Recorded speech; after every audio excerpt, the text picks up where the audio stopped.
Scorpios. Hi, guys. Welcome back. Oops. Scorpios, hang on.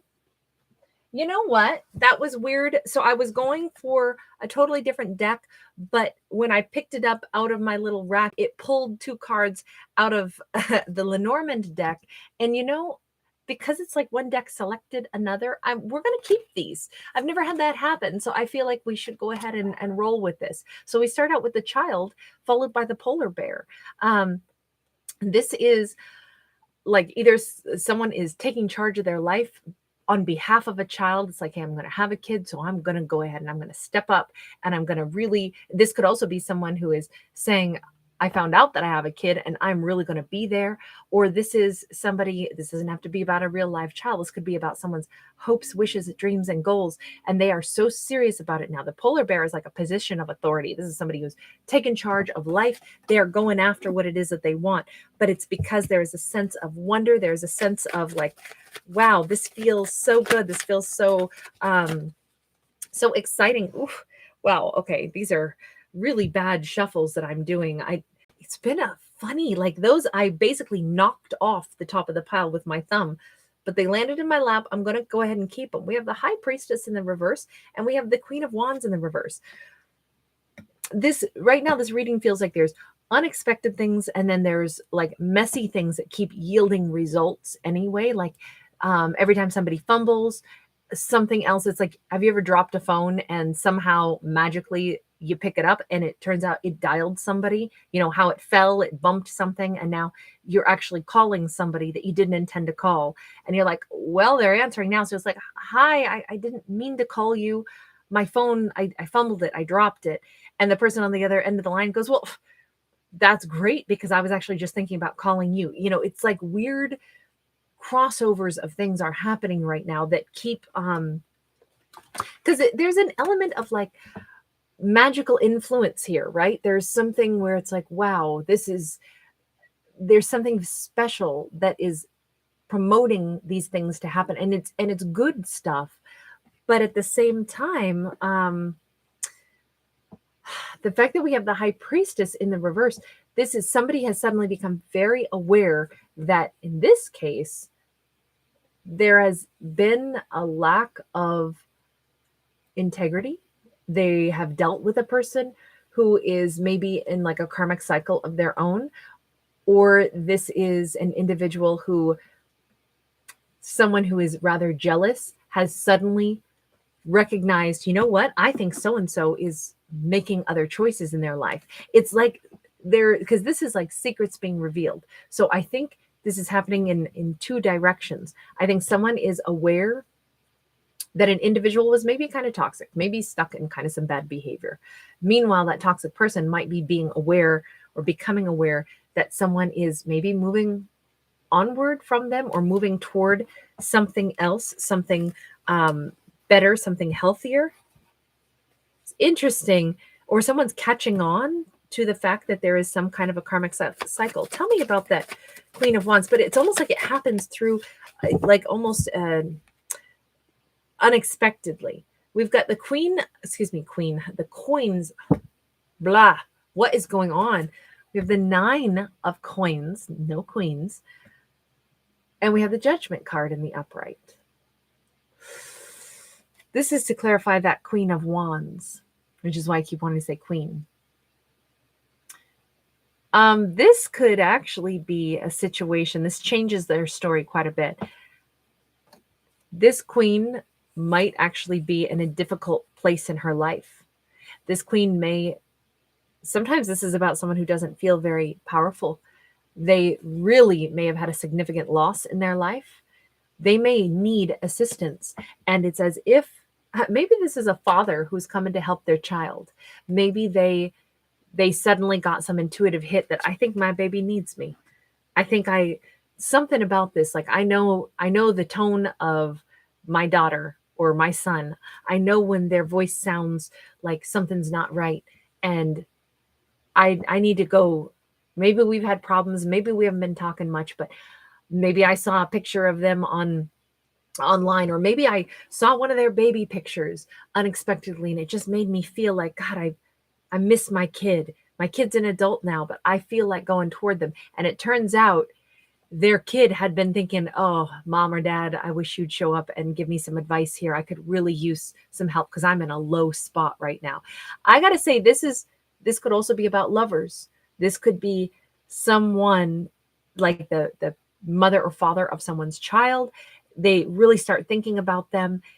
And it turns out that person actually needs their assistance. Somebody is going to someone's aid because they feel compelled to do it. And it doesn't make sense, but there's we'll call it an intuitive connection, psychic connection, some kind of a draw, but somebody feels it and they are just on the move. They feel like my spidey senses tell me that someone needs me, someone that I care about needs me because they might be in some trouble. They might need this may not be about financial help. This could all be about, I need to tell them that they're important to me. I want to heal this rift. And right now is a moment where it's needed more than ever.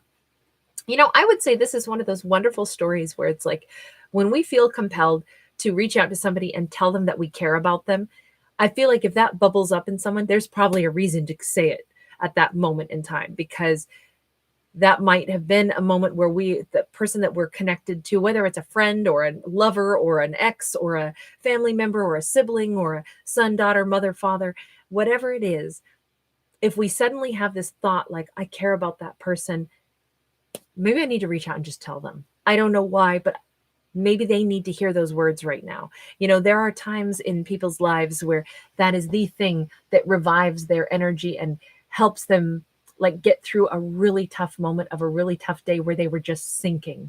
And so I feel like this is a beautiful message of go with the flow, go with the unexpected. If the unexpected is bringing up ideas of something beautiful, if the action that suddenly somebody, like I say, you drop the phone and then the phone accidentally calls somebody, instead of being like, oh, I didn't mean to call them, let me hang up before they answer. It's like, well, that's weird. Maybe I'm supposed to talk to them. Hey, how's it going? You know what? I really care about you. And I'm glad that my phone just called you, even though I didn't intend to. But I've been meaning to tell you that I care about you for a while.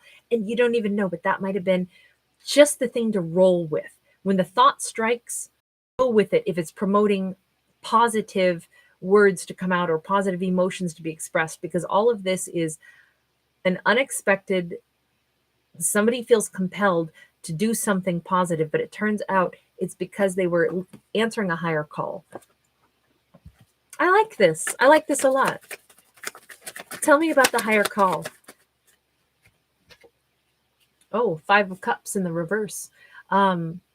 This is possibly also an opportunity, a turning point. When somebody's having a really terrible day, and on that day, in that moment, we get a voice from the past who says, hey, listen, I just wanted you to know, I miss you, or how are you doing, sweetheart? It's like one of those things where if this person had been feeling alone, regretful, remorseful, feeling like all of this good stuff that we used to have between us just cracked and broken, and I'm more alone than I've ever been in my life, this actually, it doesn't just turn around this particular relationship, but it makes somebody believe that, wow, everything can be better. Everything can get better. I'm not all alone. This is a chance to really heal up regrets, because the reaction of this person is like, God, I'm so glad to hear from you. And that in turn makes the polar bear feel really good. Like, man, I'm so glad I went ahead and called my daughter or my son, or the person who reached out to the mother of their child or the father of their child and said, hey, I just wanted to check up on you. How are you? I still care about you.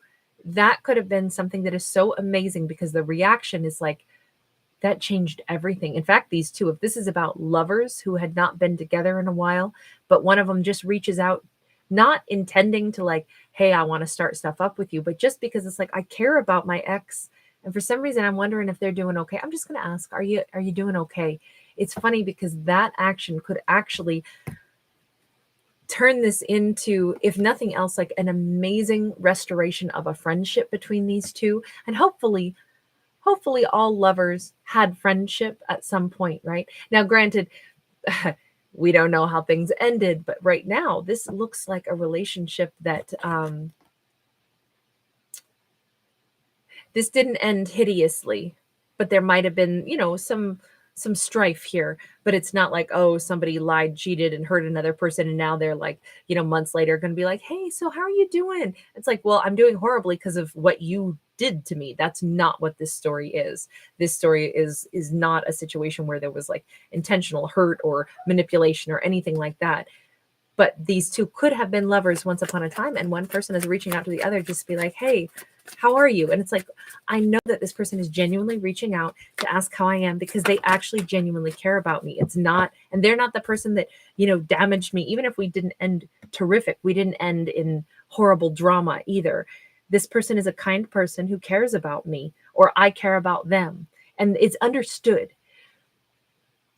To get things back on track with these two, in the moment, there is a healing moment. Whether or not these two are going to move forward now in like a romance, a rekindled romance, or whether they're going to move forward as friends, or whether they're going to start spending every Sunday afternoon together, a father and son or father and daughter, that's like, let's look at the future a little slower. Let's not make big plans, but let's just say, wow, this felt so good to hear from this person, or wow, I'm so glad I reached out to this person because I can feel that there's a connection that we just rebuilt, and everybody walks away feeling so much better.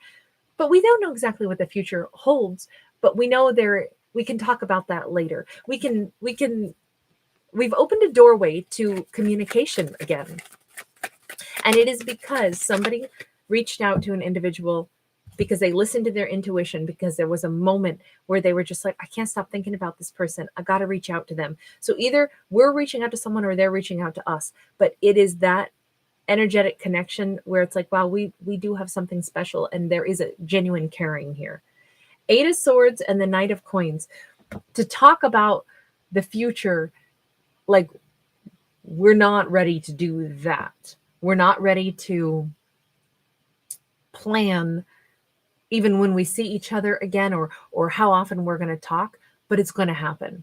It's going to be more playful. It's going to be exciting. It's going to be like, wow, I realize that I want to talk to this person. They want to talk to me, but it's going to be sporadic at first. Like, 9:30 at night, and all of a sudden I'm going to pick up the phone and call dad and be like, hey dad, how are you? Like, did you, and it might even be something dumb like, hey dad, did you see the score on that game or whatever? And it's like, it's almost like this, it's really joyful for these two to be able to talk about something, but they find reasons to reach out to each other. But it's not with us heavy, like, okay, let's go and have lunch and sit down and be awkward together. Let's not make it like a dun, dun, dun, a big stressy thing. Let's instead communicate in a fun way. This could be somebody, 2 days after this first communication, and everybody walks away going, wow, it was really good to talk to them. And I understand we care about each other still. 2 days later, somebody texts somebody a photo of whatever, some funky thing, and goes, I thought you'd get a kick out of this, and sure enough, it's like, oh my God, let me respond by sending you a funny photo or something. And it's bit by bit, they're developing a comfort zone again, but it's slow going. This is bringing somebody back into the fold, or we're allowing them back in our lives, but it's slow going, and it's nice, and it's not super intense, and it's not stressful. 3 of Cups. And then we get to, let's go out to dinner. This is a slow reconciliation, but it's the best kind. This could be, hey, there's a musician playing. Do you want to go there and listen to this musician? But it's a different way to say, hey, will you have dinner with me? We're going to go listen to a musician. We're going to go see a performance, but there happens to be drinks and dinner there too. So this feels good. Both people it's the most non-stressful way for two people to get back into each other's lives and really heal things. But it was because there was some other external drama or difficulty that a person was going through, and the other person saw it and reacted to it and reached out to them. Remember, because we've got that Queen of Wands and that 9 of Coins in the reverse. This could have been like, maybe somebody sees someone post something online and they go, wow, I can just tell that my ex must have had a rough day, or they've gone through something really hard. Maybe they lost a job, maybe they posted something online, and I know my ex really well, and I can see that she's having a bad day. And my ex is a good person, you know, and she's stuck in something that maybe she deserves better. Maybe that's what somebody reaches out and says to her. Yeah, I just want to tell you, like, you deserve better. I saw what you posted today, and hey, do you need any help? This could be an offer of money for sure. Or if this is, that's why I was like, is this a figure who's like, hey, sweetheart, I've been thinking about you. Like, how are you doing? I wanted to send you something. You know, it could be something like that where it's a parent or something who, I don't know, it's more of emotional support that's being given, but there could be an offer of financial support as well. But more than anything, it's coming in at a moment where somebody's really having a tough day. But someone, it's not an ask, and it's not like somebody comes up and says, "Hey, you really should call so and so." This is more of that. It's the unspoken, like, mental thing. I don't even know if it's somebody sees somebody's social media or visually sees anything. It's more of, I am aware that I need to reach out to a person that I care about because I think they need me to tell them that I still care about them in a roundabout way. And it does, and it changes the dynamic for these two in such a beautiful way. I don't know. I would say, if anything, telling people that we care about them in the moments that we think of that, that's the major message in this storyline. And, you know, I always say that my stories are fictional stories about fictional characters. And that's true because I'm not a psychic, so I can't tell anybody anything real about their personal life. I wish I could, but I don't have that gift. But I would say that this one message that I could apply to real life for anyone, like telling people that matter, that they matter to us. To me, I think that's a fantastic idea. I don't see how that's ever not a beautiful thing to do. So anyway, I'm just going to leave that one there. Oh, I loved this one. All right, you guys, take care, and thank you so much for hanging out with me. Thank you for liking, sharing, subscribing, all that jazz. Mwah. Lots of love. Bye.